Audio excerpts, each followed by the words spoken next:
All right, good evening, Blue Jay families. Thank you for your patience. We're just getting started a couple minutes late here, but we are excited to be with you. I think in the interest of time, we'll go ahead and get started. I see we have a number of folks who have joined us, and this is one of our final webinars for the Hop on Board series, which means you're getting very close to moving in. And as luck would have it, tonight your topic is what to expect on move-in day. So we are delighted to have you here with us today and talk a little bit about that. Welcome all incoming families, welcome incoming students. We're delighted to have you. So a couple things, most of you have probably been on a Hop on Board Zoom before, but a couple quick things. Tonight you are able to interact with us through the Q&A feature. That's at the bottom of your Zoom window. If you go into the three dots with the more, you should be able to pull up Q&A, and you're welcome to drop questions in there for us.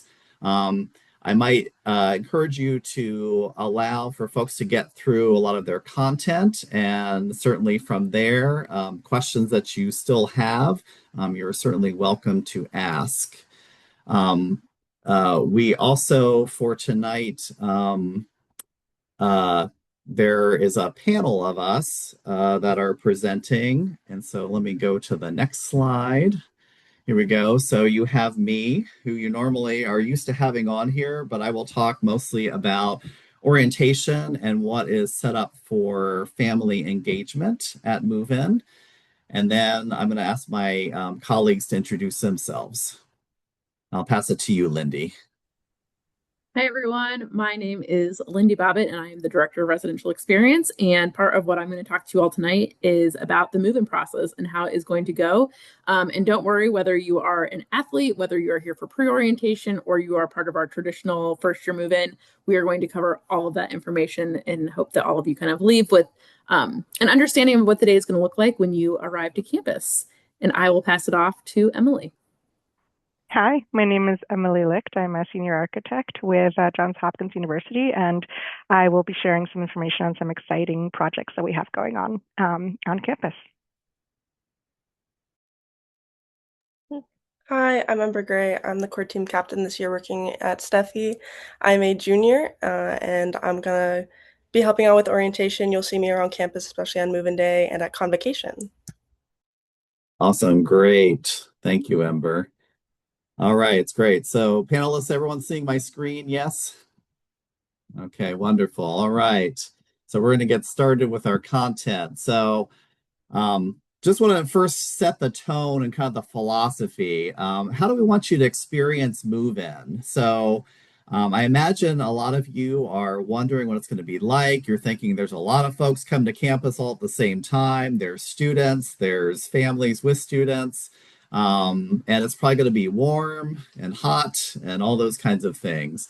But it's a really fun day. And I think all of us on the screen, we've been through a number of move-ins in our lives and career, and it's definitely a favorite day of the year for me. But what we want you to really feel is a sense of structure and intentionality. And so, as you hear us talking about things that we're asking you to do or pay attention to, that's really in an effort to make sure that the day goes as smoothly and frustration free as possible for everyone coming to campus.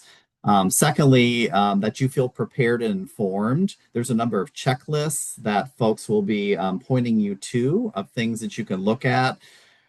For example, things to bring for your residence hall room and things that you shouldn't bring for your residence hall room. Those are all things that are very important. We want you to be excited.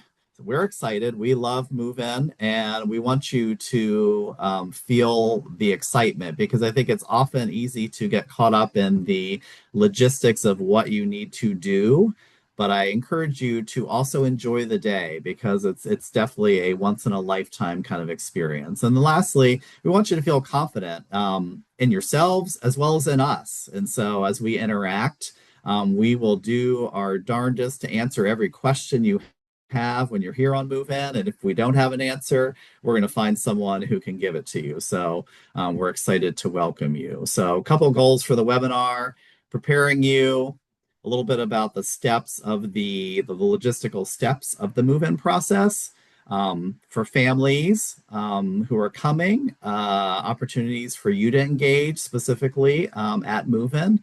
And then after move-in, so pretty quickly, New Blue Jays, you're starting orientation on the evening of the 23rd. And the other piece that Emily is here to talk about are campus projects, because we are always making progress towards future goals, and that often means construction and those kinds of things. And so we like to just prepare folks for what it's going to look like and feel like on campus. Okay, so moving to campus is a new chapter for a student coming as well as for the family. And so a couple things that I want to talk about, and this is really aimed at you, family. So just thinking about your students' transition, a few things that are helpful to keep in mind is that, as your student is moving to campus, they're defining their own independence and able to rely on others, in addition to your family. But as they come to campus, there are other folks like ourselves who are here to help guide them and help them navigate this new chapter. And so it's both a support and allowing your student to learn and grow as they come to campus with a lot of new things, new challenges, things to figure out. Secondly, gaining skills before arrival. So students, listen up. So if you have not done your own laundry or balanced your own checkbook or all those kinds of life skills, it's a good time to start practicing that. I'm sure most of you have done those things, but I remember in my day, some of those things folks did not do before coming to college. So some of the basic life skills are good just to gain, or, and that's something that your families are often excited to talk with you about. And then lastly, families, just talking about problem solving and ways to do that. We know that students and families often connect around how to address issues, which is wonderful. And at the same time, not being together as frequently in person means that some of that will have to happen more independently or at a distance via phone or text. So just talking a little bit about how to do that. Okay, so parents and families, for you, on move-in day, it might be emotional, right? This is a big change. It might be becoming empty nesters. It might be the first student going to college. There might be a whole lot of different dynamics. So emotions are okay. Yes, incoming students, you might think, oh my gosh, my parent is crying. But it's an exciting day, and it's not necessarily sad tears, but it's monumental. So emotions are okay. We will have tissues, don't you worry. Plan for a brief farewell. So, the day will go quickly. You'll be probably sweating and unloading and making beds and going and getting meals.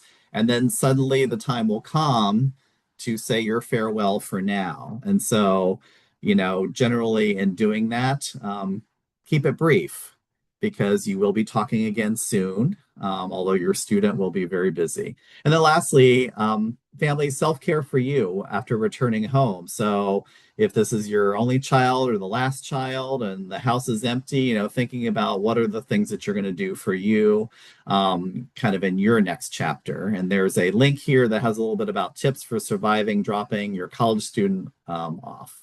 Okay.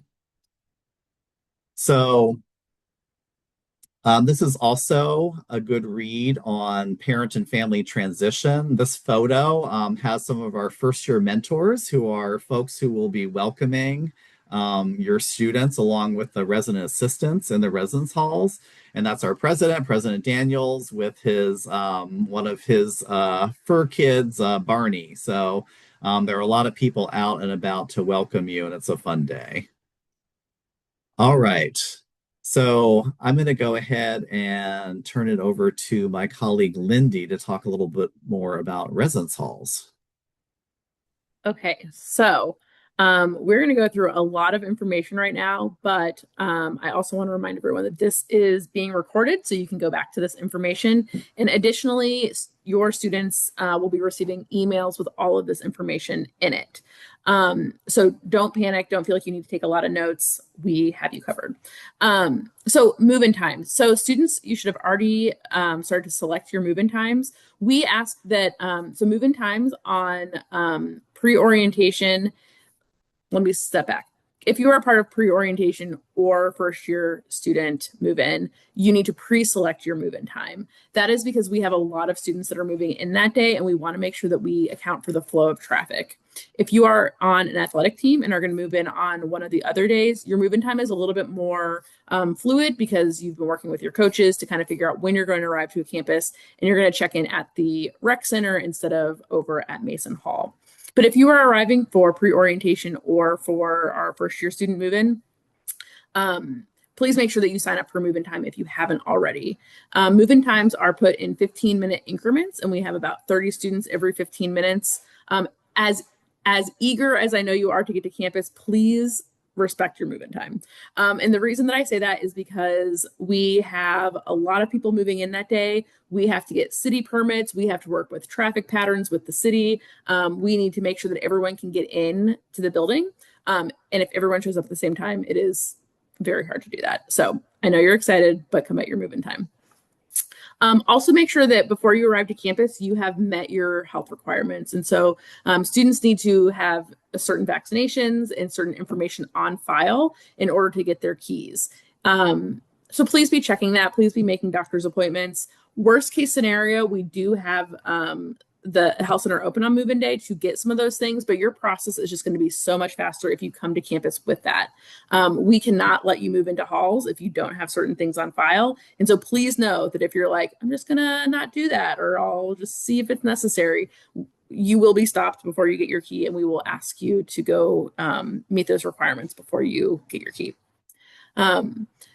All of our suite style housing does have access to a refrigerator. So if you are in Woolman, McCoy, or if you're in Woolman or McCoy, you do not need to worry about this. But if you are in the AMRs, you might consider reserving a microfridge. I believe you've already received an email with the link for that information, but a microfridge is basically just a combination that has a refrigerator, a freezer, and a microwave. So all of those things are available in the common room kitchen. So you have access to them, but sometimes students want to have those things directly in their room. The benefit of using our microfridge service is that we will have that fridge delivered to your room before move-in day, so that when you arrive, it is already in your room. We know that a lot of you are coming from far destinations, and so we do allow students to ship items in advance. The earliest date that we can start to accept your items is August 17th. So that is just because of how our mailrooms are kind of positioned and making sure that we have the space set aside for a lot of packages. So if things come before the 17th, we do return them to sender, but you are able to start sending your packages to arrive on the 17th. And then on move-in day, you can go to the post office to pick up your package. If you use these two QR codes, it is just different links about what to pack and not to pack. So we do have requirements in the hall. You can't have candles. You can't have things that are super flammable. But we want to make sure that we encourage you to think about what are the things that you know you need to pack, what are the things that maybe you're not thinking of that would be helpful to pack, but then what are the things that also you should not pack. One thing that I will say right now to all 388 of you on this screen is that you cannot have electric scooters in your room. So there will be signs all over campus, and we will confiscate those. The batteries pose a fire risk, and you are living in community housing. So please do not bring a scooter. It is very sad for us on move-in day to say, please take that home, send that home with someone. So don't bring scooters. And John, I think you can go to the next slide. All right, so when you arrive to campus on either August 19th or August 23rd, you are going to first start at Mason Hall. And so if you put into your GPS Johns Hopkins South Garage, that's going to take you exactly where you need to go. The South Garage is located right next to Mason Hall, and Mason Hall is where you are going to pick up your key. So if you are arriving by your own personal car or your family car, type in the South Garage. If you are going to arrive by rideshare, you can type in Mason Hall. And what that's going to do is it's going to drop you off right around a circle at the front of the building. You don't need to go down to the parking garage. You can just go right to the front door. And then if you want to go to the next slide, John. Okay, so after you park in the south garage, we're going to split you up for the first time of the day. Students, you are going to go pick up your key inside of Mason Hall. When you are in Mason Hall, you are also going to receive a map. You're going to receive labels for your bags. You're going to receive, you will receive a QR code before you check in on move-in day. We're going to scan that QR code, which says you're here, you're in our system, you're ready to go. We're also going to see if you have any holds on your account. So like I said before, if you haven't met your vaccine requirements, if there's any trainings that you're supposed to do this summer that you haven't done, we are going to ask that those are taken care of before you get your key. So keep that in mind. If you're trying to get out of your Title VI training or one of your vaccines, know that we are going to have you get that or go through that entire training before you get your key. So please do it in advance, or please fill out the paperwork you need to in advance if you have any type of exception for any of the vaccinations. Families, we are going to ask you to wait outside or go hang out in the Bloomberg Student Center that's kind of next door. We know that you want to be a part of this day with your student. You are going to be a part of the day with your student, but Mason Hall is not big enough for everyone. And so we are going to ask students to go in and do that part by themselves. And then they will come right back out when they have their key, when they have their labels, when they have everything they need, and they will meet you once again. And you will go back down into the south garage and head to your residence hall. If you are someone that is coming by rideshare, you will go back out to where the rideshare dropped you off, and we will have shuttles available so that we can put all of your belongings in those shuttles, and we will get you to your residence hall. Okay, so when you are traveling from Mason Hall to your residence hall, if you are living in AMR 2 or 3, these are the routes that you'll take, or Woolman and McCoy. You can take a screenshot of this. You can take a photo of this if you want. But again, this information is going to come to you via email. And also we're going to give you a map on move-in day that directs everything. We also have so many volunteers and so much directional signage that you really don't need any of this. But we understand that for some of you, just knowing exactly where you're going, knowing exactly what's next is going to help relieve some of the stress that you're feeling that day. So we want to make sure that you have this information. And as you can see in the chat, this slide deck will also be available for you. So you can look at all of this again after our webinar. Okay, so then once you arrive at the residence hall, this is the first time that you get to see your room. We know you're really excited. Please have some patience. Most of the time this goes really quickly. We've really created a process that our goal is to get you your key, get you through the traffic line, get you into your room as quickly as possible, because we know that you want to spend most of your day getting your room unpacked, getting your bed made, unpacking and doing all the things that you've prepared for as you've, thought about arriving at Hopkins. But there is a process that goes into that. And so the goal is to keep things moving quickly. What that means is that our goal is to get you out of your car and your belongings into bins as quickly as possible so that we can get your car out of the way. There are lots of students that are moving into the same spot at the same day, and a lot of them are at the same time. So we want to get you out. We basically want to get your car moved as quickly as possible. So if you can just keep that in your mind, that is helpful. So we will have movers to help unload your car and take things to your student rooms. This does not mean that you're not helping with that. We only have so many movers and we have so many volunteers. And so this is not like, here's all my stuff. Everyone is an active participant in getting things to a student's room. And so we will have bins, and the goal is to get as much stuff into bins at a time so that we can get hopefully a whole car unloaded with maybe only 2 or 3 bins. And I know you're thinking like maybe the bins are small, but these are giant bins. They're very big. Once your car is empty, we're going to ask you to park it back in the south garage where you originally came in, or find city parking. We will have shuttles running throughout the day. So if you go back to the south garage, don't think that you need to try to navigate campus. We will have shuttles available to drop you back off at whatever location your student is, so that you can get back to them quickly. There is also lots of street parking. We are located in an urban setting. There is street parking all over the place. You don't have to go back to the south garage. The south garage is free for the day, but really wherever you want to find parking is great. This is a lot of information. There's a lot of logistics that go into move-in day. And John mentioned this before, but I want to mention this again. But remember that this is your move-in day too. This is exciting. You've been preparing for this moment. Students, you're excited. Families, you've been preparing your students for this moment. enjoy this time. We want to move quickly and efficiently, and we will make sure that you move quickly and efficiently, but we also want you to take a chance to just be like, here we are. Like, we made it to this day. And that is something to celebrate. So please make sure that throughout the day you are having those moments. And even in those maybe moments of frustration where you're waiting in line or waiting for the elevator, just remember that this is a special time, and this can be cherished even if you're waiting for an elevator. And I believe I'm going to pass it back to John to talk about this slide. Yes, thank you so much, Lindy. So, family. So, the exciting thing for you is that we want you to have some of your own experience with meeting each other, getting some information that's helpful to you as family. So, at the Bloomberg Student Center, which this is the first year we've been able to host this inside the Student Center. And so we're very excited. We will be set up there with a family hospitality area all day. So it will last for the duration of your students' move-in period. So you can come, at any time. If you want to come before they move in, you can. If you want to get them settled and come afterwards, that is fine as well.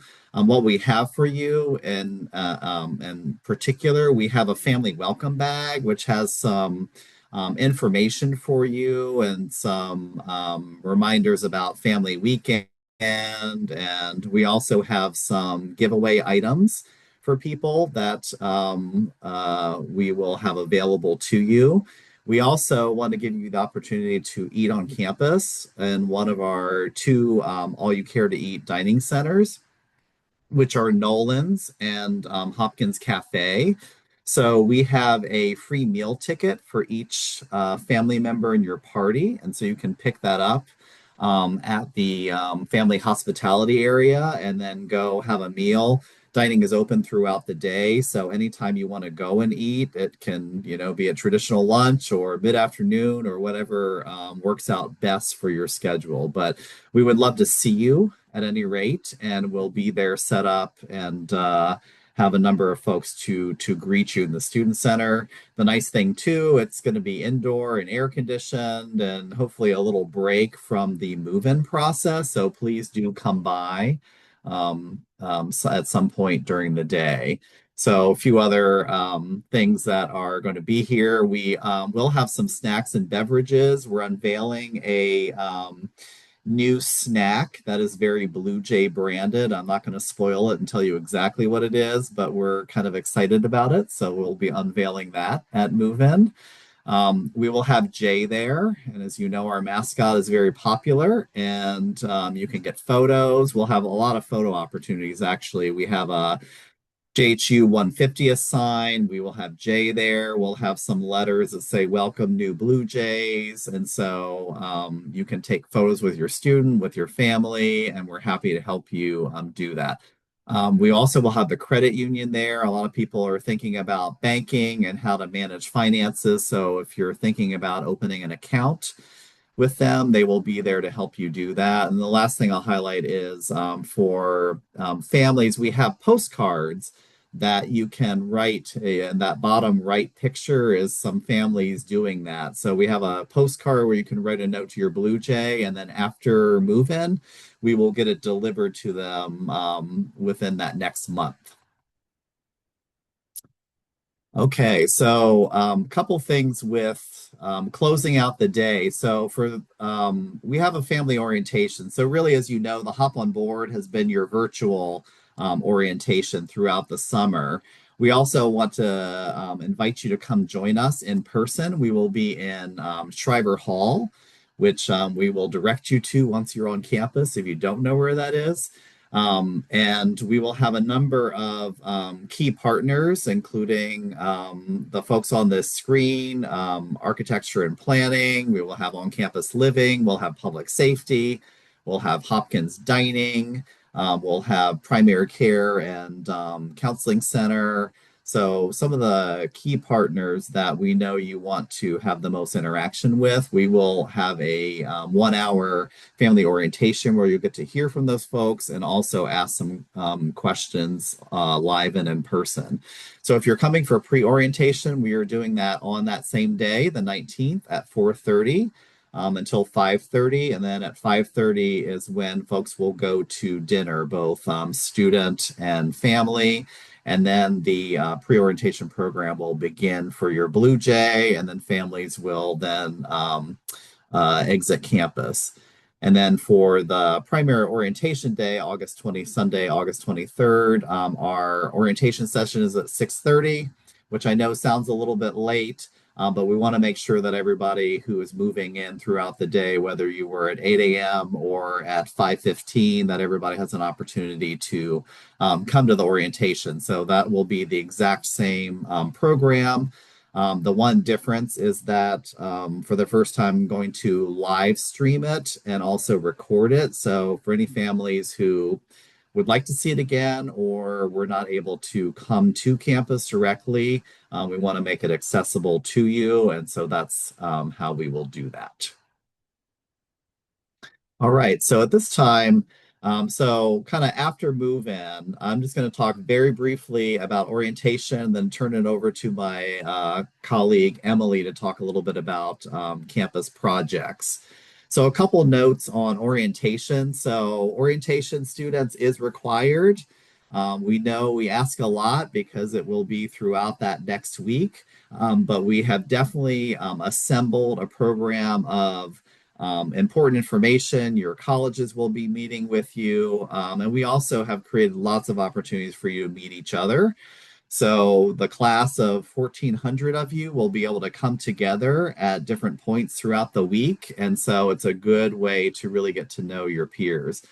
On the night of your orientation, of your move-in, on the orientation night on the 23rd, you will start with a floor meeting at 6:30, and that will kick off your orientation, and we'll go from there throughout the week. Just a little bit about our goals, about what we're trying to do, build community, having students understand rights and responsibilities, and then preparing for awareness of and utilizing resources throughout your time. And then lastly, for families, the schedule will sometimes families say, when can I get together with my student? That's tricky because for the most part throughout the week, your student will be busy. And as you heard, we're requiring students to be at orientation. And so it doesn't mean people won't have any free time or no breaks. It just will be fairly limited. So students, once you have your schedule on campus, you'll be able to talk to your family about any windows that exist. But families, if you're staying in town, we encourage you to take advantage of being in the DC, Baltimore area. We can certainly make recommendations about things to do. So with that, I would like to turn it over to my colleague, Emily. Hi, everyone. Go to the next slide, please. We are excited to invite you to campus and to your new home. The Hopkins campus is a historic campus. It is located in historic Baltimore, and it has buildings that range in age from just built to over 100 years old. And like the historic city that it is situated in, it is a small city unto itself. And because of that, there are constantly projects that need to be undertaken just to maintain the property, as well as new and exciting ventures that are going to be underway. And that is part and parcel to our investment in the space and future looking towards providing the best student experience that we possibly can. One of the really exciting projects that we have underway right now is a new AMR 1 and Hopkins Dining Center. The current AMR 1 is in the process of being demolished. It was built in 1923 and served the campus beautifully, but really did come to its end of life. So we are in the process of building a new dormitory. As you see, it is very much in keeping with the traditional style of the Hopkins campus, and that really is to maintain the character specifically of the freshman quad, so that coming home really feels like cohesive with the rest of campus. For those living in AMR 2 and 3, this will have an impact on the quad area right outside. The majority of it will still be open, but there will be a fence line. This project will be delivered in fall of 2028, with the dining hall coming online shortly after that. So you will get to enjoy this new and improved dining space that will have several new unique platforms, including allergen-free and kosher and late night and takeout. Next slide. So we do want to just create an expectation that, based on the age of the campus and the work ongoing, there are construction projects. The City of Baltimore has ordinances around noise and construction work, and we adhere to those. Our typical hours of work are going to be 7 a.m. to 8 a.m. as quiet work, and then 8 to 7 typical activities. We are requiring that there is no construction or during exam days, and there may be the potential for Saturday work, but again, that would be curtailed hours, and we would try to telegraph that ahead. Next slide. So here is a map. You can see the beach right in the middle, and the Bloomberg Student Center to the left, and the library on the north. And the red outline on the right is what you'll find when you arrive on campus for the AMRs is the construction fence. Again, this fence is up to protect students and our construction team from intermingling and to make sure that construction debris stays contained. the Student Services has done an excellent job making sure that all of these impacts are mitigated as much as possible. And we will be relaying information and having open lines of communication throughout the project. The Hopkins Dining Cafe will remain open and accessible to everybody.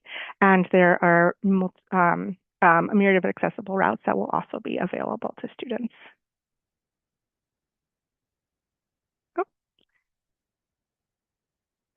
A very exciting project that you will get to and be participating in the spring semester will be the opening of the library.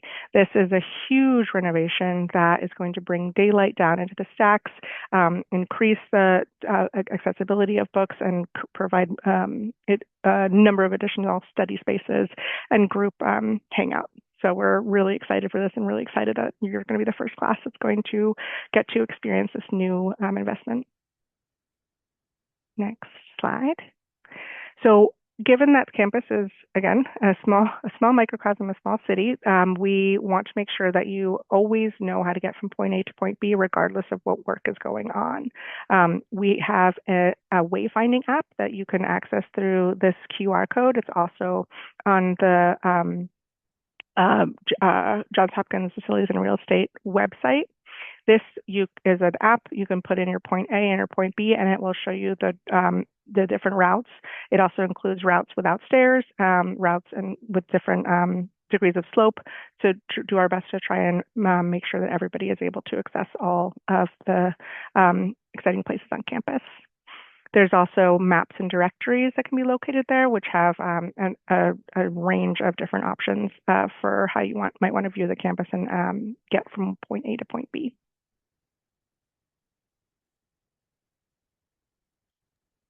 All right, great. Thank you so much, Emily. So just a couple notes. You're certainly welcome to reach out to me. I'm the person who monitors Blue Jay families at JHU. You're welcome to ask me any questions. Things that are definitely housing related. I will be pulling in my housing colleagues, so you're also welcome to use that email address, housing@jhu.edu. So thank you so much, Lindy and Emily, for your time on that. I'm going to now go to our Q&A and see what questions we have. So Lindy, can I start with you? Yeah.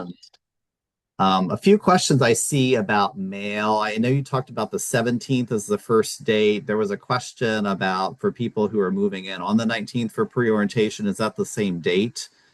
That is the same date as I know of right now. I saw those questions come in and I texted one of my colleagues to see if that was accurate. So I'm hoping that I can give a better answer before that, because I recognize it's just a couple of days before. So stay tuned on that. Okay, very good. And Yeah, could we but just talk about the address and the mail rooms? Does every building have a mail room? yes, so the mailrooms are located in AMR2 and in Woolman for first year students. And so you can look up the address for Woolman Hall. If you are living in McCoy or Woolman, your mail address is going to be Woolman Hall. If you're in AMR 2 or 3, your address will be in AMR 2. Regardless of where your mail gets sent, mail services runs through on campus living, so your package will get to the right location. But that is where you can start if you just if you go online, just type in JHU AMR2 or JHU Woolman Hall. It's going to give you the address. Just make sure you put the address and then you put the student name, and that is all the information that you need. The mailrooms will be open during all of the move-in days, and so you will be able to get your packages on those days as long as they have arrived.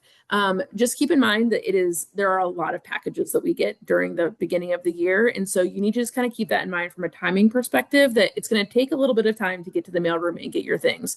There will be bins available, there will be kind of that help, but it is kind of just an extra step. I would recommend, and not only recommend, I'm just going to say this, is get the car unloaded first, get the car moved, and then go and get the stuff from the mailroom. That way we can make sure that we continue the flow of traffic for everyone else. All right, great. Thank you, Lindy. Looking at other questions. All right. Lots of mail. I can tell people are ready to ship. Yeah, wait until you see how many packages come in. It's a fun time, but we are ready to receive those, aren't we, Lindy? Oh, we are. Lindy, do we have the microfridge rental link handy? Or we Yes, I could. actually think that it was added to the chat earlier. Okay, very The good. mini fridge, and Brea did that. So that's available.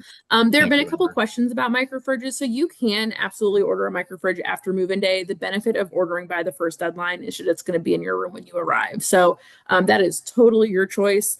Lots of families will kind of decide when they get there. I know that there was a question about if both roommates could have a mini fridge. That's fine. I would recommend maybe though getting to the room and deciding if that's what's best based on what you want to do with the space and based off of the size. So do they fit? Yes. Might you decide that you want to go with a different option? Also, yes. I will say that the micro fridge units are a little bit bigger than your traditional mini fridge. And so that also might solve some of the problems.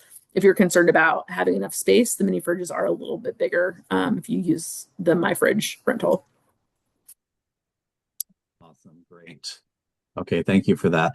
So do I need to get my own vacuum, or can I check that out from the desk, Lindy? You will need to bring your own vacuum. We do not have those currently to be able to check out.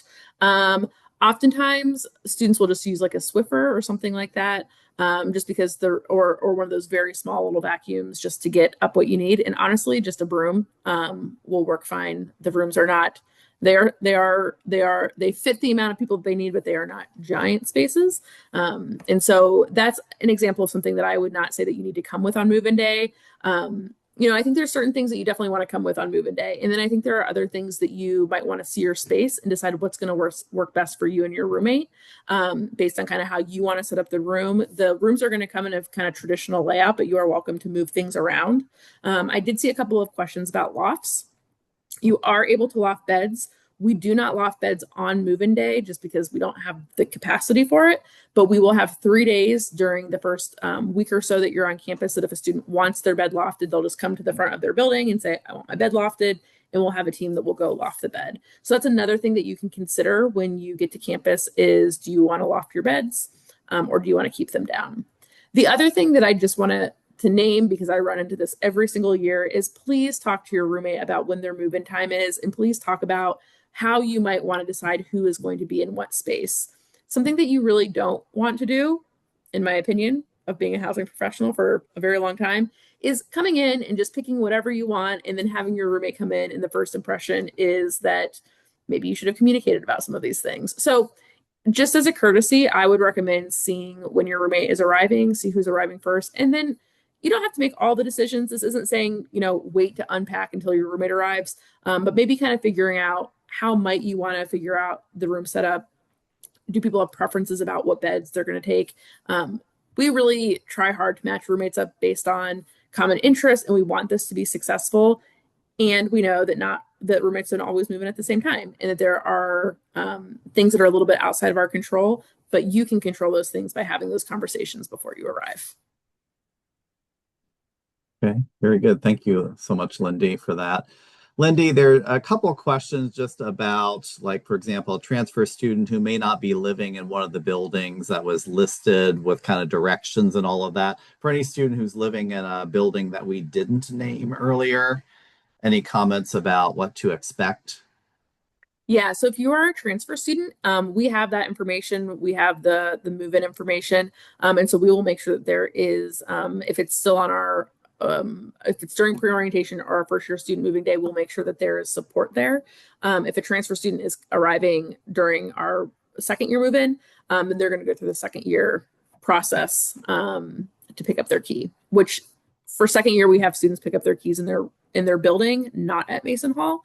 But for, I would say, the majority of you on this call, you're going to pick your keys up at Mason. Okay, awesome. Looking at questions, let's see. And just a reminder, and you talked about Birdhouse is where folks can find the address. Yeah, so the Birdhouse is where you're going to find your housing assignment and also your roommate information. I do think that there was a question on the chat about learning about roommates. So if you go onto the Birdhouse, that's going to give you your location, and it's going to give you your roommate information and how to contact them. I don't believe that the physical address is on the Birdhouse, but it will give you your building, and then you can just type in JHU Homewood and then your building, and it's going to just, the first thing that's going to pop up is the physical address of your building. Okay. Two questions, Lindy, for McCoy and Woolman. One is about whether a shower curtain is provided in the bathroom, and just more on the the fridge and microwave. Do those have fridges and microwaves? So McCoy and Woolman have fridges. They don't have microwaves. And so that's something to keep in mind, is if you want a microwave, you will need to provide that. There are microwaves in the common areas. And so there is access. Every single student on campus, whether it's in your room or in the building, has access to a microwave. It might be a floor above, it might be a floor below, but there is access. Regarding, what was the other question about that with McCoy? Oh, the shower curtain. Shower curtains. You will need to provide a shower curtain if you are in a suite style building. It is a small shower. So you don't need like the bathtub length. It's just the shower length of a curtain.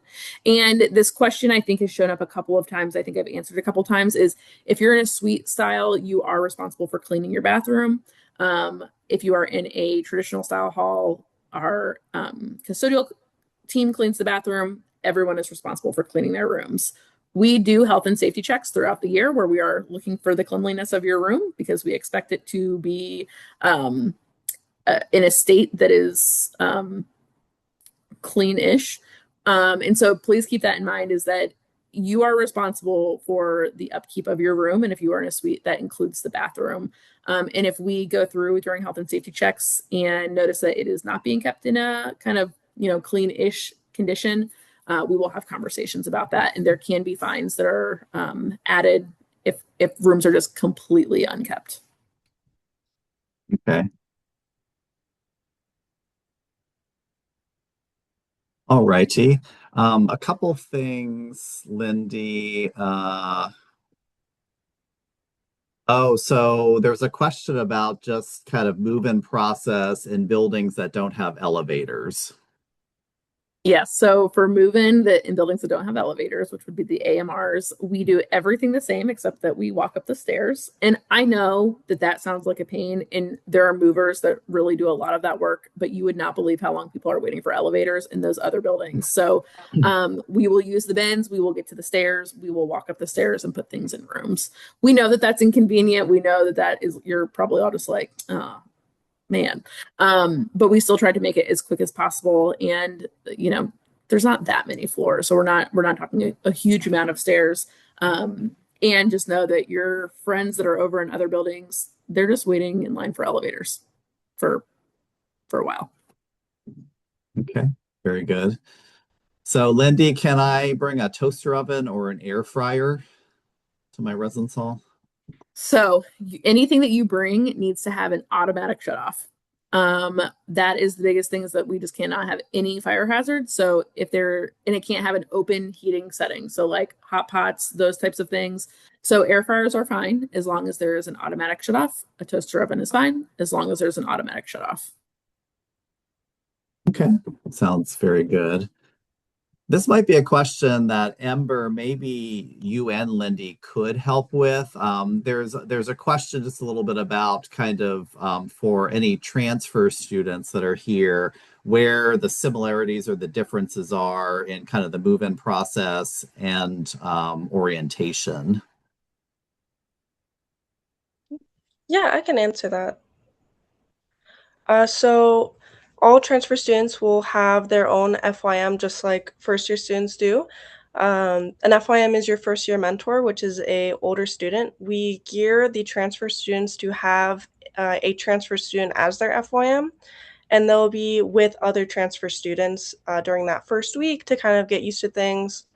We try to keep them together, especially for some mandatory events such as Blue Jay in the Blue Zone, which is about our alcohol safety on campus.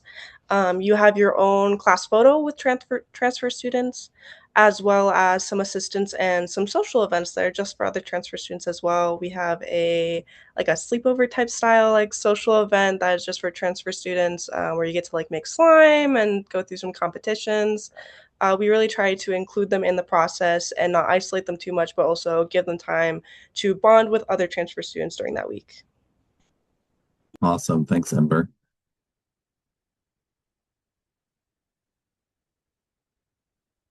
Lindy, did you have anything to add? I thought that was a great answer. Awesome. Well, thank you both. So Lindy, did people have the opportunity to purchase bedding through a package? There's a question about whether that would be available on move-in day. Yes, the bookstore does have a handful of bedding packages. You will need to pick that up at the bookstore the day of your arrival. There are a handful. Some of them include towels, and there's like a basic and a extra. And those are available on the bookstore website. Awesome. Hey, Amber, another question for you. So when will the full schedule for orientation week be available to students and then their families? So you can find last year's schedule on our NSO webpage currently. We will not be releasing the current schedule until after move-in and that whole week.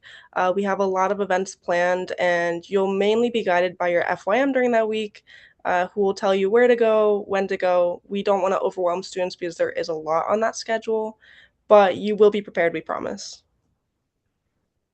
Awesome. Thank you so much for that. So Lindy,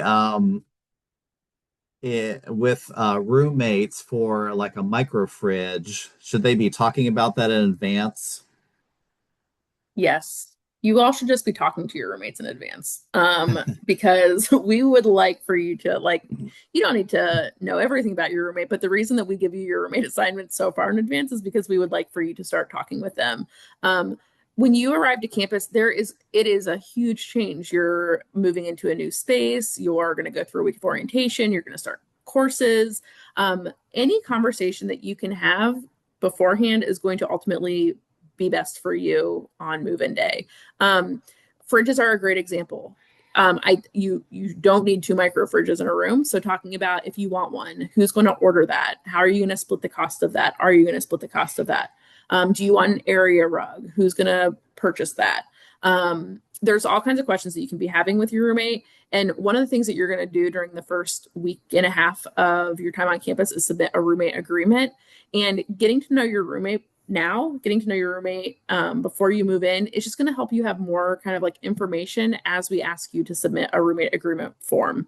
Your roommate agreement form is something that you're saying, this is what we agree to as we live in this room when it comes to cleanliness, when it comes to quiet hours, when it comes to lights, when it comes to sounds. And sometimes it can be hard to submit a roommate agreement if you've only talked to someone for a couple of days while you're both kind of in the throes of a new transition. So outside of the logistics of what you want in your room, it's also a good time to just start talking to your roommate about like what is a priority, what's important to you in a room. We matched you all based off of your lifestyle questionnaire, but there are more questions that you 2, 3, 4, depending on what style of room you're in, are going to need to answer before you fill out your roommate agreement. Okay, awesome. So, Linda, you talked about compliance with the health requirements. How can a student know if they submitted their information, how do they know if it's been accepted and they're cleared? So students on their portal should be able to see checklists of everything that they need to do before they arrive. This is not on the Birdhouse. It is through your student portal where you get your kind of JHU credentials. That will have information about what you have submitted, what you still need to submit, and also kind of links to those various things. So if you have questions, you also can reach out to the health center directly, but your portal really is meant to kind of be your hub to say, here's the stuff that I need to do. Here's the stuff that I haven't done before you arrive to campus. Okay. Very good. So there's a question a little bit, some questions about parents being on campus and connecting with your student. As I mentioned, they have a very full schedule. Doesn't mean you can't see each other at all, but what I would recommend you do is once your Blue Jay has seen their schedule and you kind of look at that together, just figure out like a window of time that they're going to be free that you could do a drop off. Lindy, can you also just touch on, so if families have something, they go to Target and get some things for their Blue Jay and they want to drop them off, can you just talk about what process they should follow? Sure. So you are able to drop off whenever. Just note that you cannot access your student's room without them there. And so you would need to be working with your student about where they might have a small break in their orientation schedule. Please remember that orientation is mandatory, so students cannot just be like, I gotta go, got some stuff to have dropped off. Please make sure that you're working with your student to make sure that there is a time that you can drop things off. Sometimes you can leave things kind of behind our security guard desk, but that is not kind of the route that we want you to take. We would prefer that you are working with your student about when a good drop off time could be. There's always time early in the morning. There's time after orientation is over. There are small breaks. But just know that if a family arrives and says, I need to put this in my student's room, the answer to that is unfortunately going to be no. Okay, thank you, Lindy. There's also a question about, can parents visit a student anytime? And, at least during orientation, obviously it's going to be around their schedule. The other piece is that there is security at the residence halls, and so your student you'll need to be in contact with the students so that they can come and meet you. And if you're going to go into the building, you will sign in and those kinds of things. So yes, you can visit, just know that there's a process involved in doing that. Mm-hmm. Awesome. Okay, I know we're getting a little short on time. I'm looking at other questions. Panelists, anything burning that you would like to touch on first? I'm noticing some questions about our trunk rooms. So our trunk rooms are located across campus, and it's just a space to store, generally speaking, it's like large boxes or luggage. It is kind of a store at your own risk, but there will be information tents outside of the residential, the move-in areas on move-in day. If you need a trunk room, please just go to that tent. The keys will be available there. We can either walk you there or give you the key, and you can store things there. The trunk room keys are also available kind of at all times through your resident director. And so if maybe on move-in day, you're like, I'm still unpacking my bag, I don't have it yet. At any time you can access those trunk rooms so that you can store things in those areas. This is not meant to just be like, I'm going to store my winter clothes here while it's nice out. This is really just meant to be for like large boxes that maybe we're holding a TV and for luggage. Another question about if families can leave after their student gets moved in. The family orientations on the 19th and 23rd, those are optional. And so we would love to have you, but also don't feel, I know people travel from near and far and have different priorities that might conflict. So don't feel that you have to be here under, for the family orientation, but we would love to have you. Again, remember, we will live stream as well as record the one that is done on the 23rd. So if you would like to see that content at some point, you have the opportunity to do so. One plug I will say for the 23rd, because the pre-orientation families have dinner with their student for orientation day. Those families, we're doing little mini pies for you. It's called Pies After the Goodbyes. So that immediately follows the family orientation. Fun little social event that you can meet each other, and it's really the last thing before you leave campus for that evening. All right, I'm just scanning for some questions. Let's see. Let's see. Oh, Lindy, can you talk about J cards and how they obtain those? Yes. So J cards will be given to you on move-in day. And your J card is going to be kind of the thing that you use to access your building and to use with your meal plan. You'll also be able to put J cash onto your J card. So that's something that can be used in various local retailers and at the post office. But your J card's really important because it's going to give you access to your residence hall. And then your physical key will give you access to your room.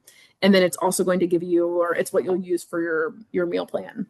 And so please make sure that you hold on to that.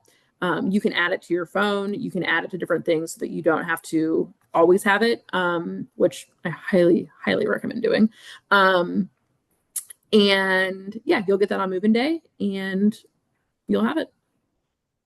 Okay. Awesome. Great. All right.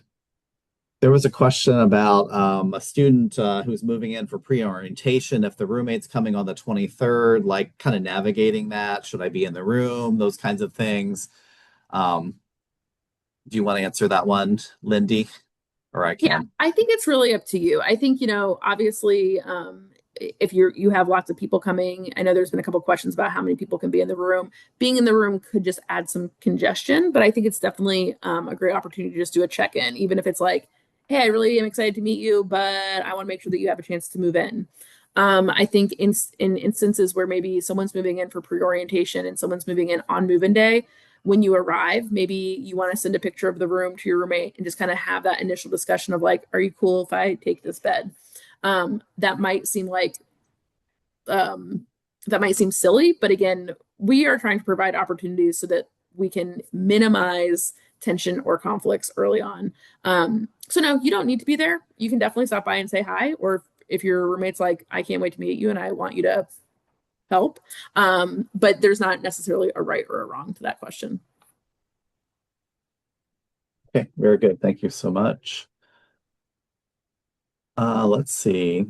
Any other questions, panelists, that are burning for you? We've gotten through many of them.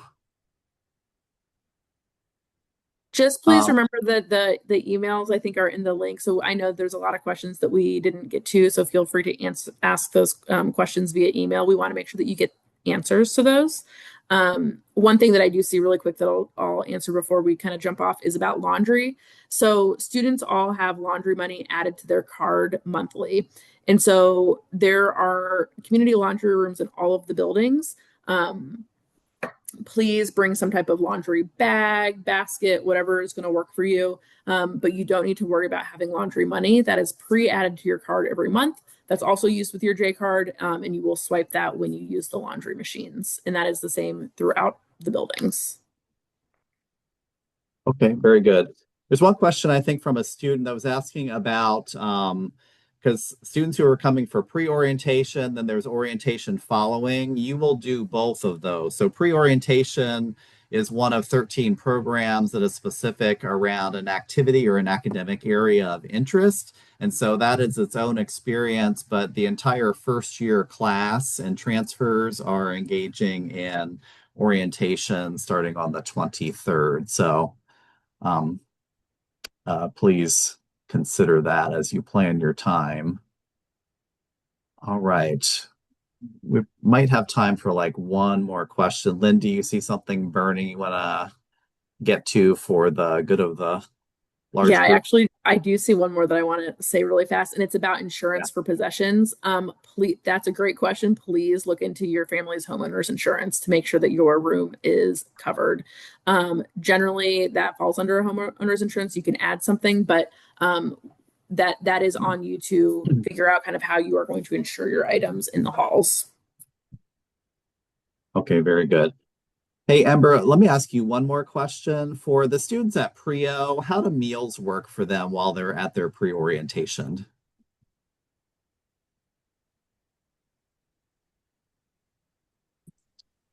Sorry, my camera's kind of freezing right now. Could you repeat the question? Oh, yeah. So during pre-orientation, how do meals work for the students participating? It's mainly program dependent because the meal stuff I don't believe starts until regular orientation. Your meals will be provided. We do have it in your schedules for when you're going to have lunch. It's usually with your entire program. So sometimes you'll be going out and like having lunch in wherever your program is. So it could be like DC in the local area. Some people are going to the Inner Harbor for lunch sometimes. Dinners are also with your program. The dining halls will be open for breakfast, which you can attend, usually from 7 a.m. to 9 a.m. before your program really starts. Great. All right, wonderful. Thank you so much. All right, so I appreciate everyone. We went a little bit over. Thank you for your patience. We did start a little bit late. That was my fault tonight, but thank you so much. This was a lot of information. Please join me in thanking our panelists, Lindy, Emily, Ember. Appreciate your time and good information shared with families and incoming students. As a reminder, there is another Hop on Board tomorrow night that is only for incoming students. So this one is tomorrow is the only one that's really not for families. It's an Ask Me Anything.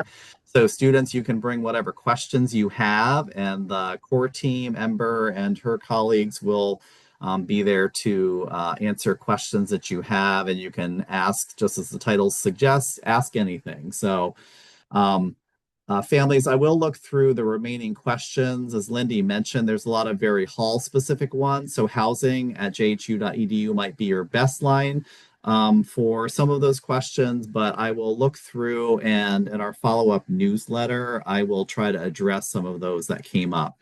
Lastly, folks asked about the recording and slide deck. We'll have those up probably by next Monday.